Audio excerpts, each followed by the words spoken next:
आगे ऐसा जंगल और ऐसा दुश्वार गुजार इलाका था जहाँ दरिंदे और जंगली जानवर हो सकते थे। किसी इंसान का गुजर यहाँ मुमकिन नहीं था। पंडित जी, राज्यपाल ने कहा, आपकी वफादारी ने मेरा सर झुका दिया है। मैं आपको इतना इनाम देना चाहता हूँ जितना आज तक किसी ने मुझसे वसूल नहीं किया। अपने मुंह से मांगो, क्या इनाम दूं? एक इनाम है जो आज तक कोई महाराजा किसी वफादार को नहीं दे सका। पंडित ने कहा, आप दे सकते हैं, मांगो महाराज, कहो क्या दूं? गजनी के सुल्तान का सर, पंडित ने कहा।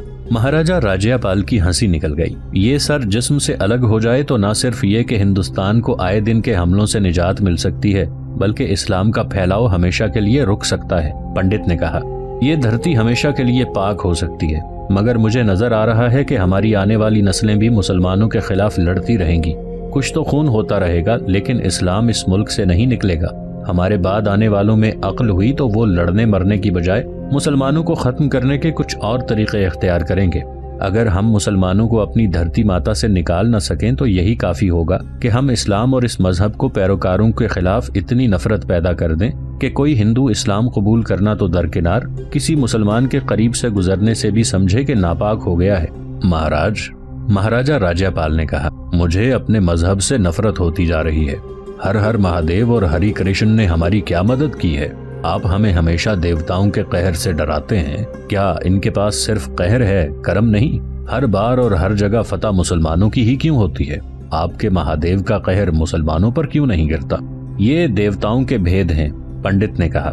जब इंसान देवताओं का हुक्म नहीं मानता तो वो उसके दिमाग में खलल डाल देते हैं, फिर वो ऐसी ही बातें करता है जैसी आप कर रहे हैं। घोड़े चले जा रहे थे। दूर भेड़ियों की चीखों पुकार और लगड़बग्गों की कहकहनुमा आवाजें और कभी कभी किसी शेर की धाड़ सुनाई देती थी। घोड़े दुश्वार गुजार इलाके से गुजर रहे थे। मैंने मंदिरों को हीरों और जवाहरात से सजाया है, राज्यपाल कहता जा रहा था।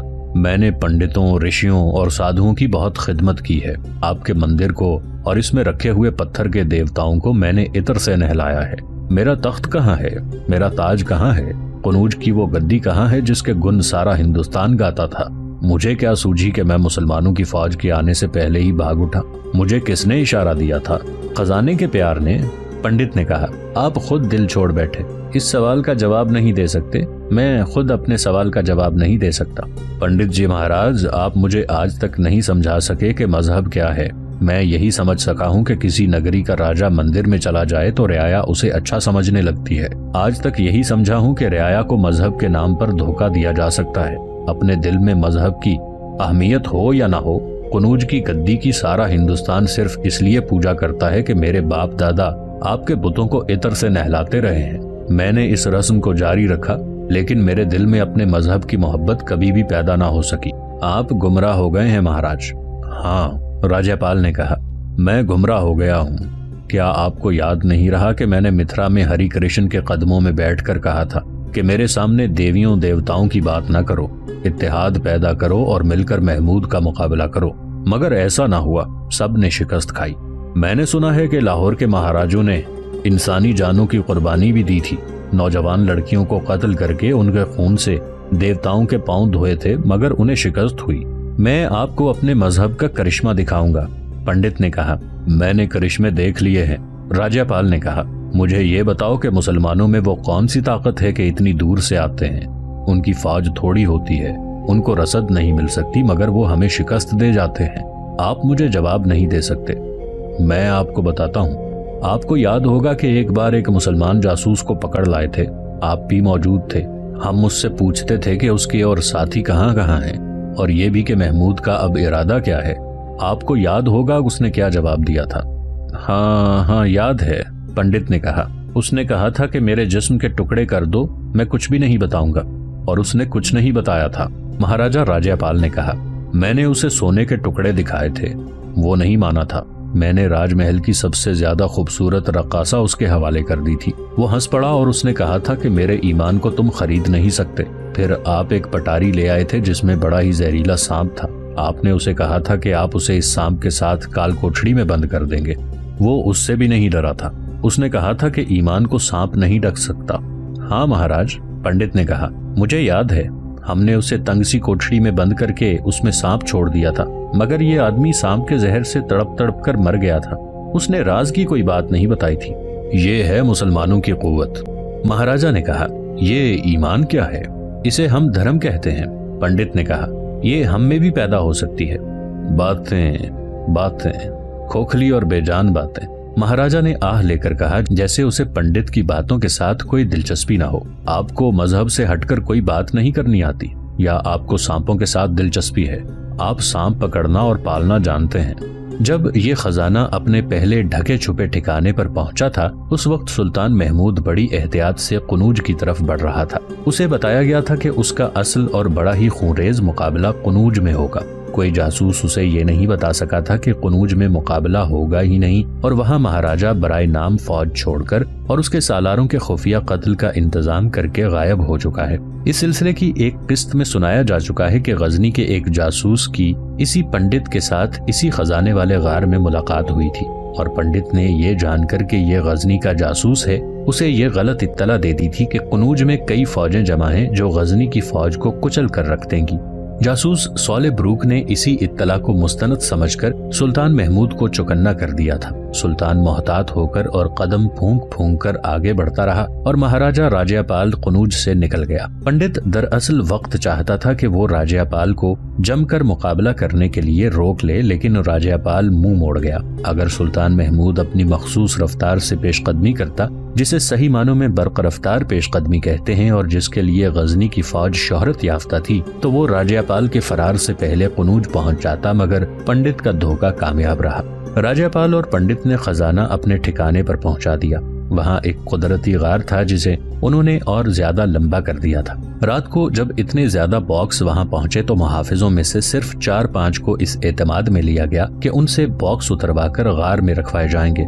इससे अगली रात वहाँ जश्न मनाया गया। शराब का जखीरा साथ था, नाचने और गाने वालियां भी थी, उनके साजिंदे भी थे। रात को मशलें जलाकर जंगल में मंगल बना दिया गया। महाराजा ने अपने मुहाफिजों को खूब ऐश कराई और उन्हें नक़द इनाम भी दिए।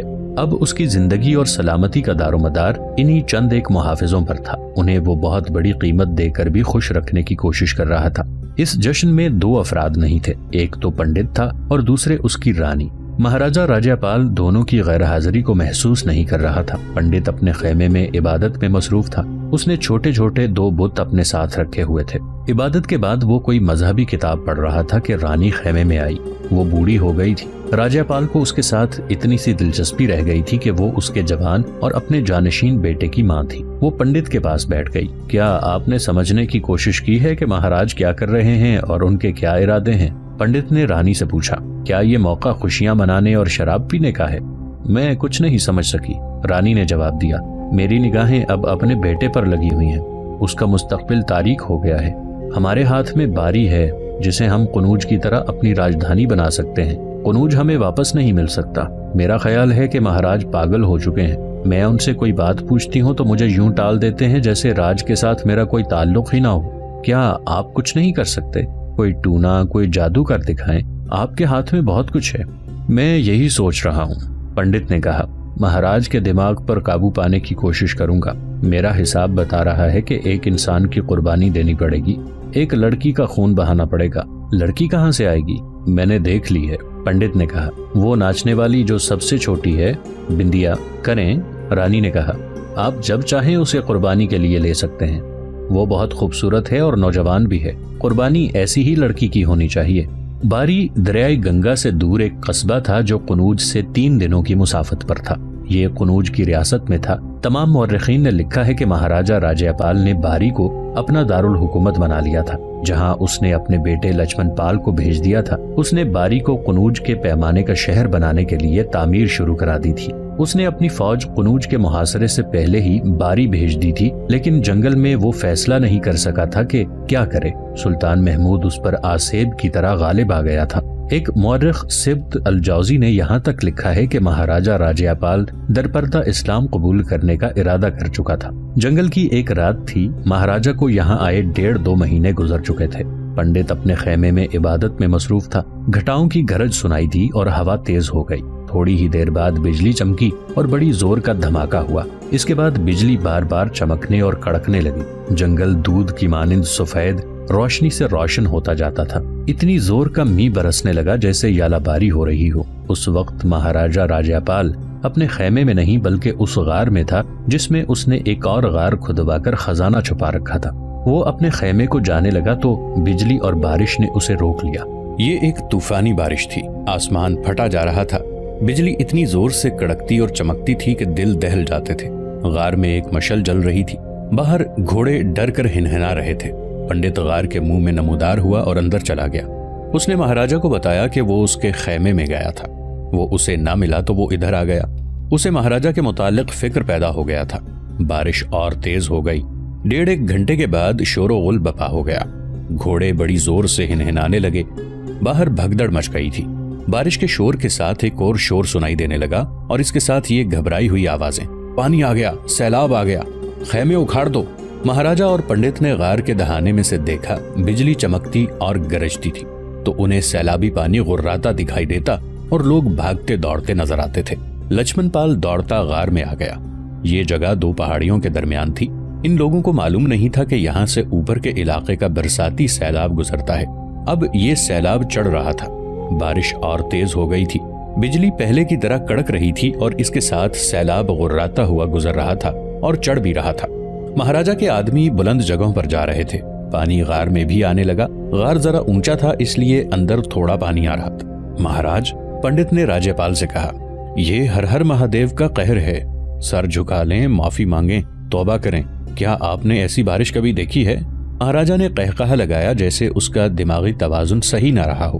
बोला, अब तूफान मेरा क्या बिगाड़ देंगे। अब बिजलियां मुझे नहीं डरा सकती। ले जाओ मेरा खजाना। पंडित ने बारिश और सैलाब के शोर से बुलंद आवाज में कहा, महाराज आपको क्या हो गया है? बाहर शैतान चीख रहे हैं। इस कहर को समझें। मैं जो कहता हूँ वो करें। हाथ जोड़ें। मैं जो प्रार्थना करता हूँ वो आप भी करें। महाराजा एक बार फिर हंसा। लक्ष्मण पाल जो जवान राजकुमार और जंगजू था, चेहरे पर खौफ के आसार लिए और हाथ जोड़े हुए कुछ बुड़बुड़ा रहा था। उसके मुंह से घबराई हुई आवाज निकल रही थी। वो देखो। महाराजा और पंडित ने गार के दहाने की तरफ देखा। एक अजदहा जिसका सर इंसान के सर जितना बड़ा था गार में दाखिल हो रहा था। लक्ष्मण पाल के पास तलवार थी जो उसने निकाल ली। अजदहा आहिस्ता आहिस्ता रेंगता आ रहा था। शायद सैलाब में कहीं से बहता आया था। ऐसे अजदहा दलदल या पानी में रहते हैं। वहाँ खुराक न मिले तो खुश्की पर आ जाते हैं। ये सालम इंसान या जानवर को निगल लेते हैं और 2-3 महीने सोए रहते हैं। इनकी लंबाई 6 से 12 फीट तक होती है। बाज अजदहा इससे भी लंबे हो सकते हैं। ये जो गार में दाखिल हो रहा था 9-10 फीट लंबा था। लक्ष्मण पाल ने तलवार निकाली तो पंडित ने उसे आगे बढ़ने से रोक दिया। महाराजा उठकर पीछे हट गया। पंडित ने मशल उठा ली और आगे कर दी। अजदहा अभी पूरा गार में नहीं आया था। पंडित को मालूम था कि अजदहा जहरीले नहीं हुआ करते, ना ये डसते हैं, बल्कि ये शिकार को निगला करते हैं। पंडित जी महाराज, महाराजा राज्यपाल ने कहा, आपको सांपों को पकड़ने और कब्जे में रखने की महारत है। क्या आप इस पर भी काबू पा सकते हैं? पंडित ने नजरें अजदहा पर जमाए रखी और मशल का शोला उसके और अपने दरमियान किए रखा। उसने कहा, अगर ये धरती का अजदहा हुआ तो मैं इसे काबू में ले लूंगा, लेकिन महाराज ये देवता है। पंडित ने उसे कुछ बताकर कहा, ये पढ़ते रहें, हरि कृष्ण आपसे कोई बहुत बड़ा काम कराना चाहते हैं। महाराजा और उसके बेटे लक्ष्मण पाल ने वही पढ़ना शुरू कर दिया जो पंडित ने बताया था। पंडित ने मशल का डंडा पकड़े हुए शोला आगे कर रखा था, इसलिए अजदहा जो बहुत आहिस्ता आहिस्ता अंदर आ रहा था कुंडल मारने लगा और रुककर इकट्ठा हो गया।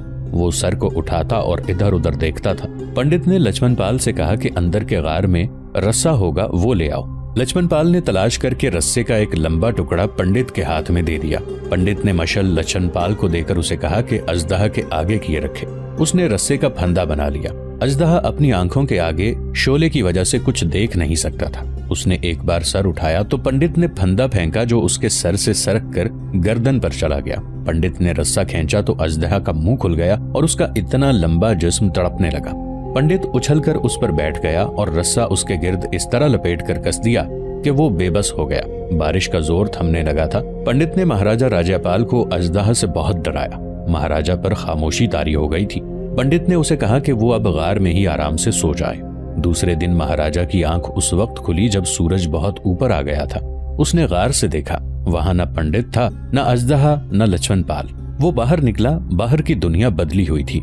सैलाब गुजर गया था। खैमे खड़े किए जा रहे थे।